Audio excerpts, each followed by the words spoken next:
મિત્રો, જો ચોમાસાના 4 મહિના ધંધો કરીને તમારે કહેવાય કે 20,000માંથી 2 લાખ રૂપિયા ઊભા કરવા હોય તો 100% થશે. કારણ કે રેનકોટ છે, છત્રી છે, કે પછી રબરના બૂટ હોય કે વોટરપ્રૂફ બેગ હોય, આ 4 વસ્તુની વેપારીઓ પાસે બહુ અત્યારે ડિમાન્ડ વધી જાય અને ગ્રાહકી પણ એટલી હોય.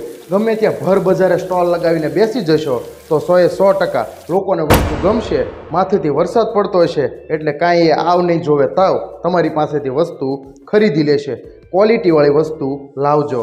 અને મિત્રો, ચોમાસું જાય પછી જો ગ્રાહકી તમારી પાસે સારો બેઝ હોય તો તમે કપડાનો કે ગમે તે બિઝનેસ આરામથી કરી શકો.